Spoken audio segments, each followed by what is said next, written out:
Public library stands for intellectual freedom.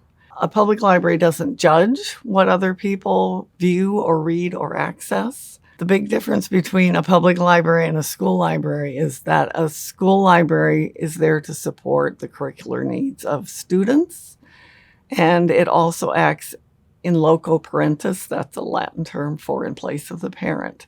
So there's two very different philosophies between what a school library is meant for and what a public library is meant for.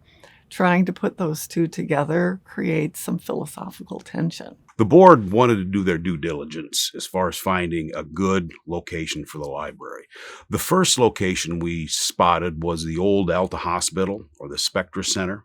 The biggest problem with an older building is that code requires libraries, the floor needs to support 150 pounds per square foot. Not many existing buildings can handle that, which means a big renovation for the floor structure.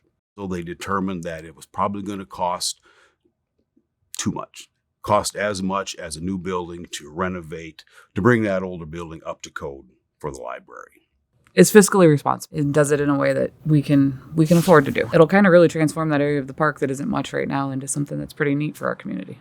It's city-owned land, and we're just going to repurpose it for a different purpose within the city. And the design that they have kind of fits well with tying into the park, and it'll give some opportunities for the library to use some outdoor space. That area of the park was kind of, the old playground had been taken out already, so it's kind of, this is a chance for it to kind of morph into something that will benefit the town for a long time to come.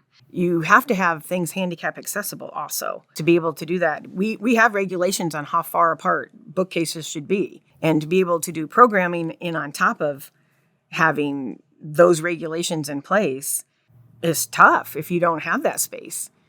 And having that space would provide equal opportunities for very diverse groups. It's much easier when you do have a bigger space to work with. At the same time, we want to provide everybody with the great experience that the library holds.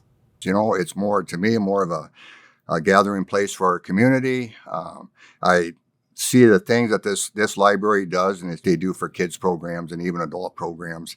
It's far beyond coming to the library and pulling out a book and reading a book. 2024, we had 5,600 patrons come in and use our library in the year, which is about 17 or 18 people a day, 6 days a week. I don't think anybody realizes that. When she says that, everybody's astonished by those numbers. Again, you take a town of 2,000 people, a growing community, those numbers will probably only go up, with the new library.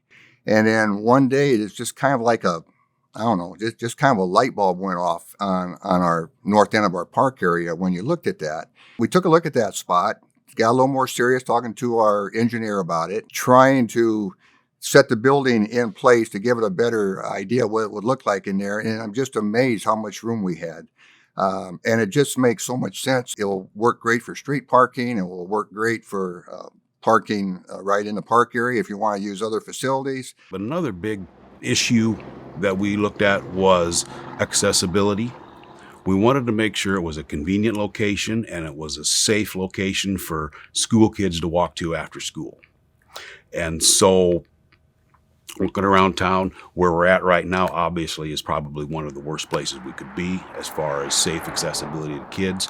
This corner is dangerous, and so letting kids just walk across the highway is just not something that we feel comfortable with, and there's concerns about. The new location on the north end of the park, we have very safe, very short walking distance from the school. Kids can get out of school, walk down to the library. It's a good place for the kids. If they walk home from school, they can stop there. If the program's going on, it becomes everybody's program because of that, because we don't have designated spaces. You can, if you want to be that person to engage in programs and socially connect, you can. But if you want to be that person that comes in and sits in the corner and reads the newspaper, you can do that too. Very welcoming to all types of society. We relinquished it to the library so they could have a place because they really didn't have much of a chance to go anywhere else. It's much easier for us when we have our meetings if we have the space and then we can do other little things.